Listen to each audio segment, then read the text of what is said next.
Un poco lo que vamos a ver hoy es a develar algunos de los trucos que hay detrás de tanta velocidad para trabajar con la línea de comandos de Linux. Y lo que vamos a aprender a hacer es un primer paso a la personalización del shell de nuestro sistema operativo Linux, escribiendo nuestros propios alias y viendo algunos de los más comunes que podemos llegar a utilizar. ¿Te gustaría tener un Cloud VPS por un año totalmente gratis? Bueno, estás de suerte porque desde acá a fin de 2024 todos los meses vamos a estar sorteando un Cloud VPS de DOMWeb con 2 GB de RAM, 10 GB de almacenamiento y 2 vCPUs, más un dominio .website o .online entre todos los suscriptores a nuestro canal de YouTube que dejen un comentario en alguno de nuestros videos. Lo único que tenés que hacer para participar es visitar nuestro canal, suscribirte, visitar uno de nuestros videos y dejarnos alguna pregunta o algún comentario. Y vamos a notificar al ganador o ganadora a través de la dirección de correo pública que hayan puesto en su cuenta de YouTube.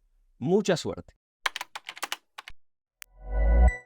Como dijimos que este es un video amigable con los principiantes, vamos a ver un par de detalles generales sobre lo que es el shell, qué es bash, qué es ZSH y algunas de las cosas que vamos a utilizar en este video. Un poco la idea de utilizar la línea de comandos y por qué es tan valioso utilizar la línea de comandos es porque cuando estamos trabajando sobre todo con servidores remotos, nos va a pasar de que no tenemos el acceso a las mismas herramientas a las que estamos acostumbrados nosotros como usuarios. Nosotros como usuarios, quizás uno empezó a utilizar las computadoras en la década de 1980, 1990, como es mi caso. Utilizábamos una interfaz de línea de comandos porque era lo único que había. En esa época no había dispositivos móviles, por ahí todas las características que tiene una interfaz móvil como usar gestos y tocar y arrastrar y soltar, o utilizar una GUI, una interfaz gráfica de usuario que utilice el mouse, ¿no?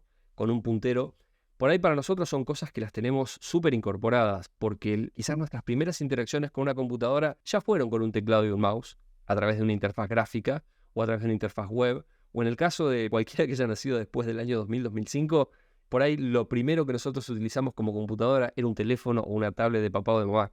Entonces esas son nuestras primeras interacciones. Cuando yo empecé a utilizar computadoras, no. Lo único que había era la fría interfaz de línea de comando. Y la idea de todo eso es que como desarrolladores sí nos puede llegar a ser muy valioso aprender a utilizarla. Porque la interfaz de línea de comandos nos permite tener un acceso directo a todas las funciones del sistema, sobre todo en los sistemas operativos de tipo Linux o de tipo POSIX, nos da un acceso directo a todas las funciones de configuración sin acordarnos específicamente en qué ventana tenemos que entrar, en qué opción de menú, porque no hay ventanas y no hay menú. No hay un panel de control en Windows, no hay un panel de preferencia como en macOS, pero a través de órdenes y comandos de texto y archivos de configuración de texto podemos acceder a todo el sistema directamente. Eso lo hace muy poderoso. Y si tenemos que estar accediendo a un equipo remoto, donde el ancho de banda no nos permite estar accediéndolo a través de un escritorio remoto, una función que la utilicemos gráfica o de una interfaz web, para servidores muy mínimos, la línea de comandos nos permite hacer todo lo que podemos hacer con ese servidor y configurar todas las opciones de configuración de ese servidor sin tener ese acceso que a veces no está disponible o consumiría demasiado ancho de banda y sería mucho más lento de utilizar. Entonces,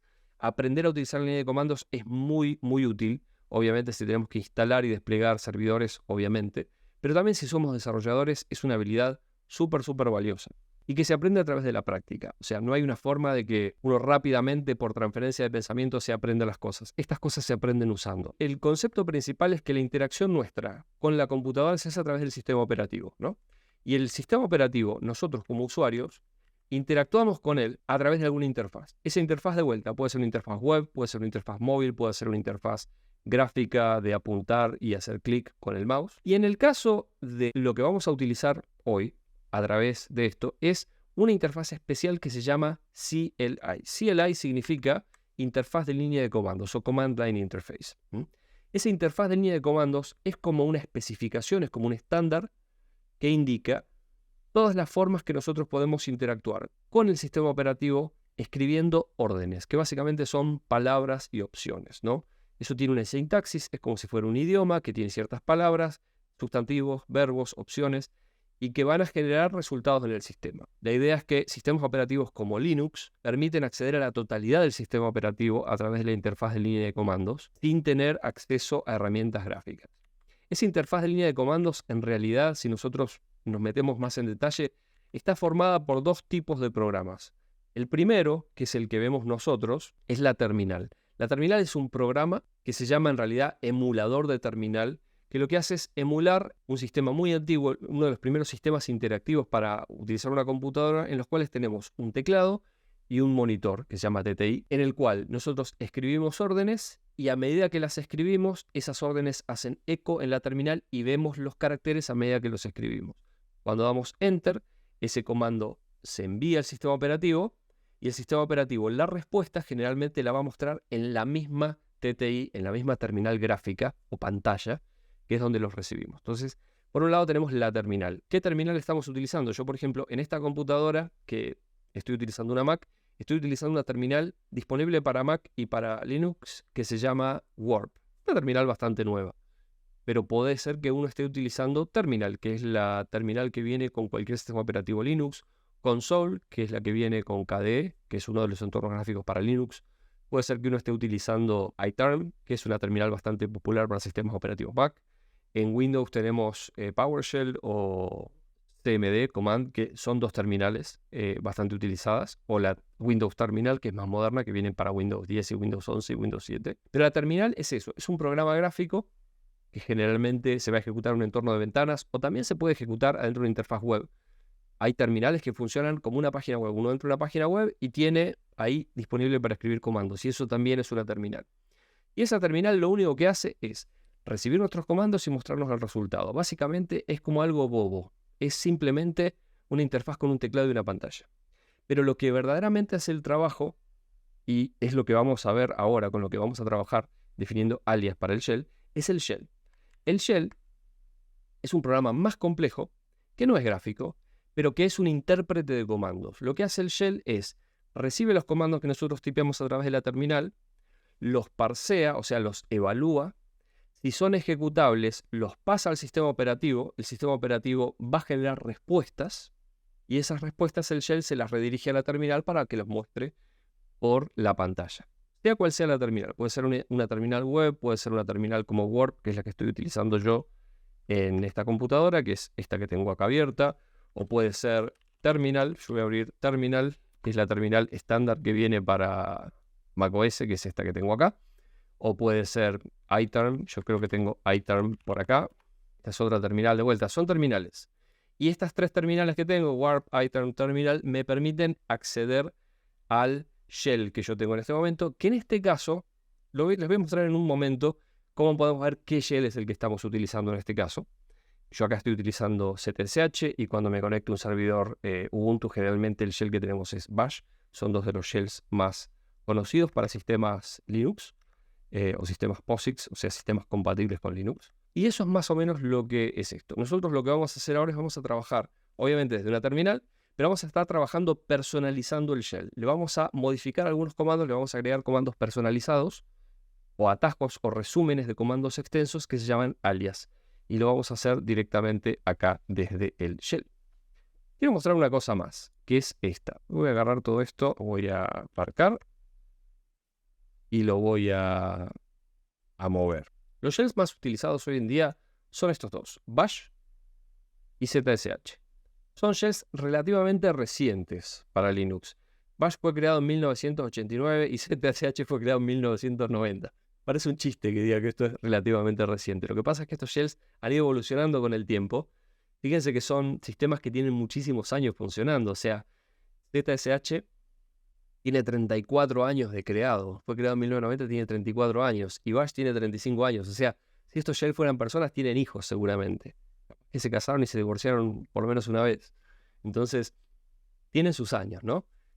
Antes de esto, estos dos shells en realidad son una especie de remake o de evolución de un shell original muy viejo que se llamaba SH, que se llama el Bourne Shell. ¿Sí? Bourne como Jason Bourne, el de las películas de espías. Bash significa Born Again Shell. Se llamaba Born porque el creador era de apellido Born. Born Again Shell es el nacido de vuelta, es como un juego de palabras. Y ZSH es otro shell hecho en paralelo como una mejora sobre SH. Había algunos, yo cuando empecé a utilizar Linux allá por fines de la década del 80, principios del 90, se utilizaba mucho Korn Shell, KSH o C Shell, el shell de C. Esto es de 1960 y pico, Shell creo que es de 1970, KSH también es del 60 y pico, son viejos. Ya prácticamente no se utilizan estos shells. Yo, si bien creo que se siguen manteniendo, pero prácticamente no se utilizan. Hay un shell muy interesante que se llama Fish, que no es un shell POSIX estrictamente, significa que no hace algunas cosas como específicamente lo hacen todos los sistemas Linux, pero no las hace igual porque trata de hacerlo más amigable para el usuario. Realmente es un poquito más fácil de utilizar Fish y también muy personalizable. Estos dos shells son maravillosos porque permiten muchísima personalización a nivel de colores y demás, y tienen algunas utilidades mejoradas sobre lo que es Bash. En lo particular, yo utilizo ZSH en mi máquina. En la máquina de uno personal, uno dice, bueno, uno generalmente se va por lo más personalizable, por lo más configurable, por lo más amistoso para el usuario, lo que tiene más facilidades de uso. Entonces es muy común ver que mucha gente dice, no, está bien, te conviene utilizar ZSH o, por ejemplo, utilizar una versión de ZSH sumamente personalizable que se llama OhmyCSH o mi ZSH, que es muy práctica. Conozco gente que utiliza Tmux, que me permite abrir varios paneles a la vez y abrir varios paneles. Es muy práctica para utilizar. Y hay gente que utiliza OhmyTmux, que también es más personalizable aún. Pero les quiero presentar la opción de que aunque uno utilice ZSH o Fish o lo más último en su computadora personal o en la que utiliza para desarrollar, nunca está de más conocer lo crudo, lo común, lo que no tiene ninguna personalización. Y les digo por qué. Porque cuando uno se tiene que conectar con un servidor que no es el propio, a veces cuando aprende a depender demasiado de las personalizaciones que tiene, cuando cae en un servidor que no tiene ninguna personalización, vamos a poner algo así, donde no tengo colores, no tengo ninguna cosa extra, uno se tiene que saber mover acá. Entonces, por eso es valioso aprender los comandos del shell que uno utiliza. En este caso, el shell que tengo acá es Bash. Conviene aprender Bash. Conviene aprender los comandos básicos de Bash. Y si bien en este video vamos a hacer una serie de mínimas personalizaciones sobre Bash para trabajar un poquito más rápido, van a ver que esas personalizaciones no se alejan demasiado de la configuración habitual. Conviene aprender a utilizar un sistema, como le dicen en inglés, bare bones, o sea, un sistema sin ninguna cosa bonita, sin ningún adorno, prácticamente como es cualquier sistema estándar. Entonces, por eso los invito a que vale la pena, si les interesa, obviamente, aprender un poquito más de Bash y de scripting y de esas cosas. Vamos a hacer más videos y haremos los videos que ustedes les consideren necesarios o interesantes, pero es valioso aprender este tipo de cosas. A veces uno dice, ¿para qué voy a aprender yo estas cosas? Y en definitiva después todo lo resuelvo haciendo un escritorio remoto o qué sé yo. Hay tantas utilidades para hacer las cosas un poco más amigables para el usuario. Pero a veces nos toca resolver un problema y el único acceso que tenemos es un acceso de consola por SSH a un servidor, donde no tenemos ninguna personalización, donde nada es como estamos acostumbrados cómodamente a trabajar y bueno, a veces vale bastante la pena saberse manejar en esos ámbitos.